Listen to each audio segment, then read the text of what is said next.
Hello, it's great to have you join us on Marketing Edge on TV, Nigeria's leading initiative in the business of brand management.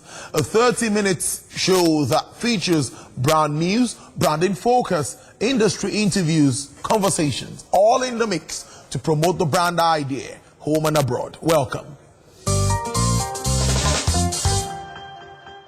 The Advertising Practitioners Council of Nigeria has expressed optimism that its protracted agitation for the reconstitution of its governing council by the federal government may soon yield positive results. Acting registrar to the council, Iyedi Iyoha, said it was indeed desirable having in place a governing council for the advertising industry's apex regulatory body, expressing optimism that the government will soon constitute a council for APCON. Iyoha explained that the National Advertising Conference organized by the council offered an opportunity for the industry to reflect on our internal and external interests to determine the best way of further improving the industry. The Outdoor Advertising Association of Nigeria has declared it is quite optimistic that member firms in the fold of the organization are most likely to record a positive growth performance in the period unfolding business year 2020. President of the association, Emmanuel Ajufo, says the organization performed just fairly well during the just ended year, owing to the downturn in the overall business environment. He notes that the industry was already showing signs of a great outing for the year, considering that two telecoms companies that did not do much last year are launching out big this year. Airtel Nigeria has rewarded the winners of its Airtel Touching Live Season 5. Airtel Touching Lives is part of its brand annual Inspiring Corporate Social Responsibility initiative dedicated to empowering communities and underprivileged Nigerians by creating opportunities that will drive positive impacts across the various locations where it operates. Speaking at the event, Chief Executive Officer and Managing Director, Airtel Nigeria, Segun Ogusoya, restated the telco's consistency in its commitment to empowering more underprivileged people, as well as encouraging other corporate organizations to support the poor. Fidelity Bank PLC has remained a leading financial institution amongst micro, small, medium enterprises for deposit transactions, credit facilities, and overall customer service experience, recording significant improvements in a recent survey. The bank, which has grown its reputation for supporting small businesses, moved up 4 places to reach second on the 2019 Nigerian Banking Industry Customer Experience Survey, recently published by KPMG. This remarkable achievement was followed by the award of Best SME Supporting Bank of the Year by African Newspapers of Nigeria's publishers of Tribune newspapers in recognition of its efforts to stimulate economic growth. Fidelity Bank is a full-fledged commercial bank operating in Nigeria with over 5 million customers that are serviced across its 250 business offices and various digital banking channels. Chief Executive Officer of Algorithm Media Limited and Ogilvy Nigeria Limited, Seni Adetu, will deliver a keynote speech at the forthcoming Nigerian Institute of Marketing of Nigeria's 2020 Fellows Dinners and Award. The event has been scheduled to hold February 19th at Radisson Blue Hotel in Ikeja area of Lagos State. The theme of the event is the future of marketing in a technology-driven world. The event offers a platform for members and non-members of the NIMN to gain new insights on current trends in marketing, network, share knowledge, and socialize with professional colleagues.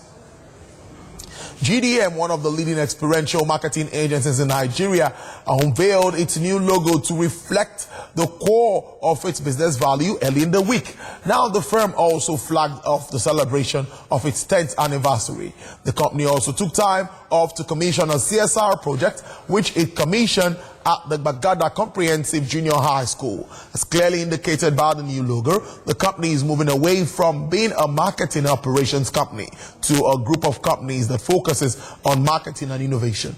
Group Managing Director of the company, Mr. Victor Afolabi, in an exclusive interview with Marketing Edge, says the unveiling is not just about the logo, but about the core of business. That's the core activities of the company's business.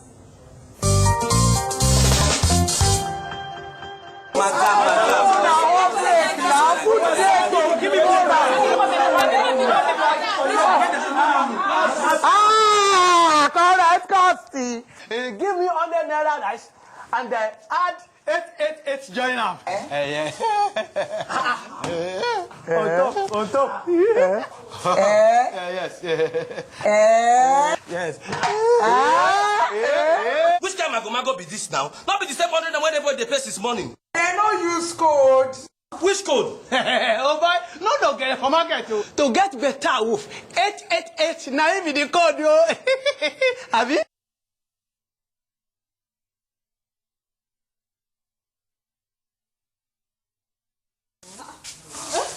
Madam, I bet serve me 888.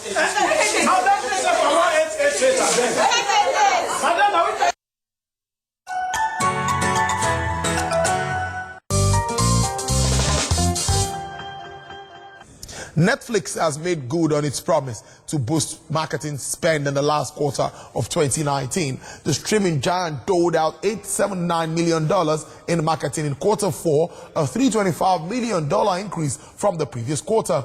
The company's full-year marketing cost totaled $2.65 billion, up from $2.37 billion the year prior. International expansion, a busy award season, and increased competition from new streaming services such as Disney Plus and Apple TV Plus are likely driving the uptick in market spend.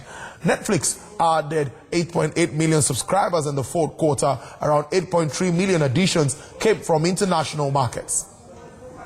Amazon has become the first brand in Brand Finance Global 500 ranking to exceed the $200 billion value mark, retaining its title as the world's most valuable brand for the third consecutive year. Following 18% growth from $187.9 billion last year, Amazon's brand value has now reached $220.8 billion, the world's largest online marketplace. Amazon has also branched out into cloud computing, artificial intelligence, consumer electronics, digital streaming, logistics, and is looking to enter other industries.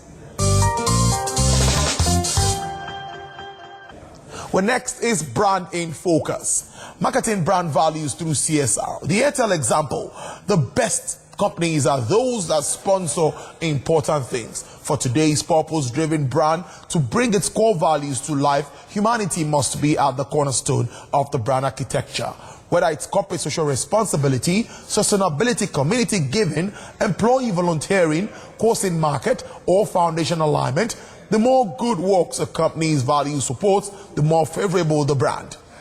If a brand story does not authentically and meaningfully contribute to the well-being of the society or the environment, that brand will not be viewed as important in the contemporary consumer landscape. In fact, a recent Meaningful Brand Index report found that 73% of all brands that do not support a common cause could disappear and consumers wouldn't care. In its quest to drive businesses through the greater purpose of serving humanity, Airtel has continued its empowerment initiative, tagged Airtel Touching Lives. The season 5 of the initiative practically demonstrated the brand's determination to be part of Nigeria's culture, because Airtel consumers are also a part of that culture. According to the Chief Executive Officer of Airtel Nigeria, Segun Ogunsanya, not all of us can do big things, but we can do small things. And I can tell you that those small things occupy the biggest part of the hearts of those who are touched. At Airtel, we are touching lives. Very interesting. As usual, next on Marketing Edge is a concluding part of the interview we had with Marketing Director ABInBEV, TOLULOPE Adedejì. Enjoy it. I'm on City Hawks. Let's go, guys. Babe, Yeah? would you please turn on your hotspot? Okay, there you go. My lady. Ladies ball. Hey, hold this guy down. Password, please. 0808.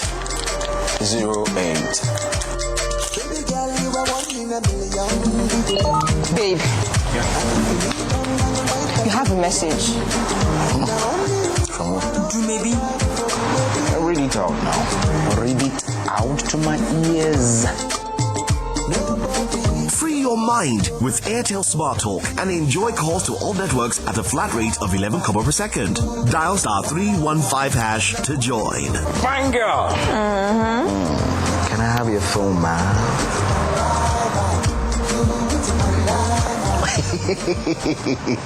Airtel, the smartphone network. You came into this market, or your firm, your company came into the market, research was seen like 3 years ago, is that correct? But now you're playing so big in various market segments. Yeah. How did this happen? Magic. What kind of magic is that? No kidding. So, most people know ABInBEV as a global company that got into Nigeria 3 years ago. But what they don't know is the fact that we also have an history of mergers and acquisitions. So before ABInBEV was SAB Miller, before SAB Miller was International Breweries, Powerboard Breweries, Interfact Breweries. So we're a company with a rich heritage, I like to call it. Some brands are young, like Budweiser, 2 years old. But you have some brands like Trophy, it's a national treasure, it's over 40 years. People might not know, but it started out very small in Elisha as a Western region brand, but now it has grown over the years to be a national brand. And we have brands like Hero that has been here for 7 years, even before ABInBEV, under another company staple. So there's a history of mergers and acquisitions that has given us that heritage of time, even though we're still a young company. In the country. Sounds very interesting. So which of the market segments would you say or your company or brand has more competitive advantage? I was expecting that. I think everything. People like to think that we are maybe mainly a mainstream company because of the brands that we offer, like Trophy and Hero, at good, affordable prices. But I would say everywhere we play, we have a competitive advantage. A brand like Budweiser, for example, is a premium brand. And the advantage we have on that is the brand, is a global brand, is a big brand globally, and is a brand from the biggest beer company in the world. That itself, that heritage, that global credence is something that we're very proud of. If you look at Trophy and Hero, beyond pricing, that people might think, oh, this is why the brand is winning. Both brands enjoy very rich equity. If you go to the East, Hero is a good brand. It's a solid brand. People are in love with the brand. The brand is in love with the people. It's a brand deepened in culture and tradition, yet very modern and contemporary. If you look at Trophy, again, national treasure. Not many things in Nigeria above the age of 40. So if you can have a brand outliving many decades, that itself is a good thing. So I believe that across all the spaces that we're playing in, we do have a strong advantage. Nigerians being who they are, how have you been able to break in, to connect with Nigerian consumers? No, I think as a marketing professional, if I leave anything today, I leave with that, is that never get too arrogant for your consumers. At the end of the day, I think experience has taught us that any brand can die. Don't think that because you've been here for 50 years, we never get arrogant. We always stay, we remain humble. The battle is not over yet. We keep fighting every day like we've achieved nothing. I think if you have that mindset to really help, to really stay humble to your consumers, to really listen when they give feedback, not to say try to explain or force things down their throats. I think with that mindset, being in bed with the consumer is something that would really help any marketing professional or any brand or company, and that is one of the key principles that we live by at ABI. So if you're to assess Nigerian customers vis-a-vis your product offerings, how would you rate that? I would say we are in love with our consumers are in love with us. And that's it. We do whatever the consumers want. We are not fixated on our products, brands. We move as the market moves. We move as the consumers move. Okay, let's think about our average brand owners now. What do you think they should do in an economic regime of low consumer purchasing power? We know what's been happening with inflation, we know what's happening with minimum wage and all of that. So what would you advise at this time? As a brand owner, I would say attack cost. Cost is the enemy. Many times you get carried away, want to do many fancy stuff, but people are not willing to pay for that extra overhead. So being cost conscious as a strategy, we can't ignore that. It's not just about winning marketing campaign or the distribution. Cost itself is a strategy. Being cost competitive is a strategy, and ensuring that you are obsessed about giving your consumers the best value possible, not just justifying increases, is a key advice I'll leave. So what's the projection now for market penetration for 2020? like I said earlier, is a reflection of the economy. You can't have the markets growing at 50% when the economy is flat. So it's a symbiotic relation. It works together.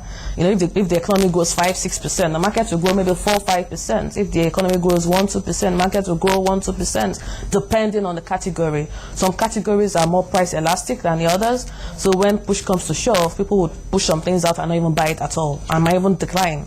You know, some things, no matter what happens to the economy, are less price sensitive if their needs, you know, like life and death situation.